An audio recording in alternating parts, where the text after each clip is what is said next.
Hey guys, welcome back. तो ये रहा आज का प्रॉब्लम, सीक्वेंस फन। ये है आज का प्रॉब्लम। आज भी कुछ खास लेट हुआ नहीं हूँ मैं, 2 ही बजे हैं, ठीक है। तो प्रॉब्लम करना सॉल्व करना शुरू करते हैं। प्रॉब्लम करना शुरू नहीं करेंगे, सॉल्व करना शुरू करेंगे, ठीक है। तो ये रहा आज का प्रॉब्लम है सीक्वेंस फन। सीक्वेंस फन मेरे हिसाब से अभी तक का मैंने जो देखा है सबसे ईजीएस्ट और सबसे छोटा कोड होने वाला है। ये सबसे ईजीएस्ट मुझे अभी तक मिला है। यहाँ पे देखो कैटेगरी है, एकदम ईजी कैटेगरी में आता है ये, तो इसलिए समझाने में भी आसान होगा, करने में भी आसान होगा। तो एकदम शुरू से शुरू कर देते हैं। अब सबसे पहले आपको देखना है यहाँ पे सीक्वेंस है क्या एक्चुअली इनका। यहाँ पे एक सीरीज गिवन है, ठीक है। सीरीज का एक आपको सीक्वेंस निकालना है। पहले आप एक बार क्वेश्चन पढ़ लो। You have a sequence 2 5 16 65 and so on given an integer n as input. You have to find the value at nth position in the sequence. मतलब आपको फंक्शन में एज एन इनपुट एक n इंटीजर मिलेगा। आपको उस index पे इस series का वैल्यू देना है। इस सीरीज पे मतलब सपोज nth पोजीशन पे जो वैल्यू होगा वो आपको रिटर्न करना है इस फंक्शन पे, इस फंक्शन से, nth टर्म वाले फंक्शन, ठीक है। तो एक बार से समझ लेते हैं कि जैसे यहाँ पे गिवन है सीरीज 2 5 और फिर 16, राइट, और फिर है 65 एंड सो ऑन, ठीक है। तो ये है यहाँ की सीरीज। अब इसको समझते हैं। जैसे ये जो 2 है, ये जो 2 है ये है फर्स्ट वैल्यू इस सीरीज की। अब 2 के बाद जो आ रहा है 5, ये है इसकी सेकंड वैल्यू। अब इस सीरीज में क्या ये सीक्वेंस होने वाला है कि 2 के बाद 5 आए। आप सीक्वेंस खुद बनाने की कोशिश करो। जैसे यहाँ से आप अगर देख पा रहे हो 5 जो है वो एक्जैक्टली 2 टाइम्स प्लस 1 के इक्वल है। कि अगर मैं 2 को 2 से मल्टीप्लाई कर दूँ, राइट, अगर मैं 2 को 2 से मल्टीप्लाई कर दूँ और उसमें 1 ऐड कर दूँ तो वो निकलता है 5, राइट।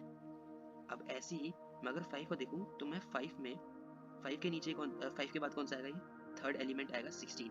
5 में अगर मैं 3 को मल्टीप्लाई कर दूँ और फिर 1 ऐड कर दूँ, सेम चीज़, बस एक वैल्यू इंक्रीमेंट हो रही है तो निकलता है 5 × 3 15 प्लस 1 16, ठीक है।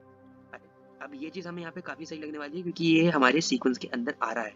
अब यही चीज़ 16 के बाद आ रहा है फोर्थ एलिमेंट जो कि है 65, राइट। एक मिनट, जो कि है 65।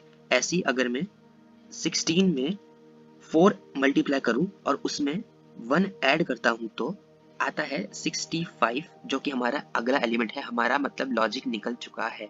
हमें बस इसको कोड में इम्प्लीमेंट करना है और वो करना बहुत ही आसान होगा, जैसे कि मैं अभी दिखाने वाला हूँ। इस सबको अब हटा देते हैं। अब यहाँ पे हम इसको और इन शॉर्ट समझेंगे कि मतलब ये 2 जो है ये है फर्स्ट वैल्यू, ठीक है। ये है, एक मिनट, ये है फर्स्ट वैल्यू, 5 जो है वो है सेकंड वैल्यू, 16 जो है वो थर्ड वैल्यू है और 64 जो है वो फोर्थ वैल्यू है। यहीं पे हम 2 इसको सबसे पहले दे देंगे क्योंकि सीरीज में हमें पता है सबसे पहली वैल्यू 2 है, 2 से पहले और कोई वैल्यू नहीं है, तो ये हम इसे प्री डिफाइन कर देंगे। अब 2 में अगले इंडेक्स की वैल्यू को मल्टीप्लाई करेंगे और ऐड कर देंगे 1।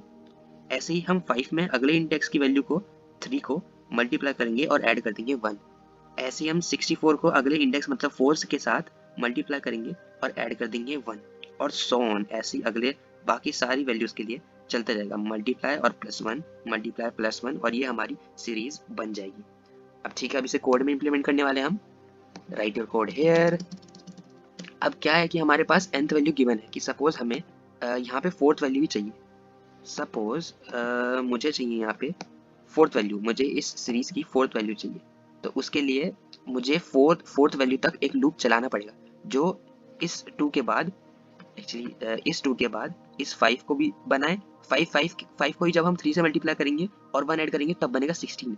ऐसे 16 को जब 4 से मल्टीप्लाई करके 1 ऐड करेंगे तब जाके फोर्थ वैल्यू पे 65 बनेगा। तो मतलब यहाँ पे हमें 4 बार हमें एक्चुअली 3 बार लूप चलने वाला है, राइट। एक बार 5 बनने के लिए लूप चलेगा, 16 बनने के लिए, उसके बाद 65 बनने के लिए, और उसके बाद हम इस 65 को रिटर्न कर देंगे, ठीक है। तो हमें सबसे पहले एक लूप चलाना है। मैं एक फॉर लूप चला लेता हूँ क्योंकि हम मोस्टली वही यूज़ करते हैं, और उसमें लूप वेरिएबल मेरा हो जाएगा i, जिसे मैं इंक्रीमेंट करूंगा 1 से फर्स्ट वैल्यू पर। यहाँ पे एक और यूज केस बता देता हूँ। इससे पहले ये जो हमारा वैल्यू सेव रहेगा कि जैसे ये सपोज वैल्यू है 2, ये हमें किसी वेरिएबल में सेव करनी होगी। वो वेरिएबल भी दे देता हूँ मैं, इंटीजर का एक वेरिएबल बना देता हूँ a, क्योंकि हम अर्थमेटिक सीरीज या जियोमेट्रिक सीरीज में पहले बढ़ चुके हैं। मोस्टली a से डिनोट करते हैं एलिमेंट को। नहीं भी पढ़ा तो कोई बात नहीं, मैं बस इसे डिनोट कर रहा हूँ, वेरिएबल का नाम है, दैट्स इट, आप कुछ भी रख सकते हैं। यहाँ पे वेरिएबल का नाम मैंने दे दिया a, जिसको मैं इनिशियलाइज कर रहा हूँ उसकी बेस वैल्यू, जो कि है इस सीरीज की बेस वैल्यू 2। इस सीरीज की बेस वैल्यू 2 है, तो मैं इसे 2 से पहले ही इनिशियलाइज कर देता हूँ, क्योंकि 2 में जब अगले वैल्यू का इंडेक्स मतलब अगली वैल्यू का टर्म नंबर मल्टीप्लाई होकर 1 ऐड होगा तभी 5 मिलेगा। अगर हमारे पास 2 ही नहीं होगा तो 5 आएगा ही नहीं। इसलिए हम बेस के लिए प्री डिफाइन कर रहे हैं इसकी डिफॉल्ट वैल्यू 2। ठीक है, मतलब इनिशियलाइज कर रहे हैं 2 से। ठीक है, अब जब मैंने 2 से इनिशियलाइज कर दिया मतलब 1 से हमें लूप को स्टार्ट करना ही नहीं है, क्योंकि हम 2 को कैलकुलेट नहीं कर रहे हैं, हम 2 के बाद अगली वैल्यू को कैलकुलेट करेंगे। मतलब सेकंड वैल्यू, फर्स्ट वैल्यू नहीं है तो 1 से नहीं करेंगे, सेकंड वैल्यू, इसलिए हम लूप स्टार्ट कर रहे हैं 2 से। और लूप कहाँ तक जाएगा, loop is less than equals to n तक। ये जो हमारे पास यहाँ पर आ रहा है ना, ये इधर पैरामीटर्स के अंदर आ रहा है, फंक्शन पैरामीटर्स में जो आ रहा है n वेरिएबल, वहां तक हम चलाएंगे कि मतलब अभी हमारे पास सेकंड कहते हैं ये लूप चलेगा सेकंड वैल्यू से सेकंड वैल्यू, फिर थर्ड वैल्यू के लिए i is less than equals to 4। Suppose यहाँ पे 4 ही चाहिए हमें एंड यहाँ पे 4 गिवन है, तो i is less than equals to 4। फिर ये दूसरी वैल्यू के लिए चलेगा, कैलकुलेट होगा 16। फिर ये तीसरी वैल्यू के लिए चलेगा 3 इज लेस देन 3 के बाद ये चलेगा फिर 4 is less than equals to 4, तो मतलब 4 इज इक्वल्स टू 4, जो कि रन करने के बाद आउटपुट देगा 65 और हम उसे रिटर्न कर देंगे। अब हर बार i की वैल्यू इंक्रीमेंट होने वाली है, ये इंक्रीमेंट हो गई। अब लूप के अंदर हमें क्या करना है, हालांकि ब्रैकेट की जरूरत है नहीं, हम सिंगल स्टेटमेंट रखने वाले इसे, और आपको पता है मैं सिंगल स्टेटमेंट में ब्रैकेट लगाता नहीं हूँ और इसके बाद ही लिखता हूँ। ठीक है, तो लूप के अंदर हम क्या करने वाले हैं, जैसे कि मैंने यहाँ बताया, ये जो हमारे पास वैल्यू है, हमें 5 कैलकुलेट करना है ना, तो 5 से पहले जो इस a की वैल्यू थी 2, इस 2 में 5 के ही इंडेक्स की वैल्यू 2 मल्टीप्लाई करनी है और उसमें 1 ऐड करना है। मतलब क्या हुआ कि जब ये 5 को कैलकुलेट कर रहा होगा तो a में, ये जो हमारे पास वैल्यू के लिए वेरिएबल है, इस a में i की वैल्यू इसकी प्रीवियस वैल्यू मतलब 2 इंटू आई मतलब इंडेक्स वैल्यू, इस यहाँ पे हम लूप वेरिएबल ले रहे हैं 2 इंटू 2 प्लस 1।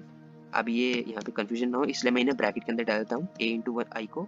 ठीक है, और प्लस 1 कर दिया मैंने आगे और टर्मिनेटर लगाया। ठीक है, सिंपल लॉजिक है और ये लॉजिक यहाँ पे ऑलमोस्ट खत्म हो जाता है। अब यहाँ से पहले अगर सपोज एक चीज़ मैं यहाँ पे जो मिस कर दी है वो ये है कि हमने अगर यहाँ 2 से स्टार्ट कर रहे हैं और अगर यूजर ने एंटर कर दिया है वैल्यू n इक्वल्स टू 1, उसे सिर्फ फर्स्ट एलिमेंट नहीं चाहिए, तो वो यहाँ से रिटर्न नहीं हो पाएगा। उसके लिए हम पहले ही रिटर्न कर देते हैं कि अगर if n is equals to 1 then return a, क्योंकि a में ऑलरेडी हमने 2 सेव कर लिया है तो a को यहाँ पे भी रिटर्न करना है और इस लूप के बाद भी a को रिटर्न करना है, रिटर्न a।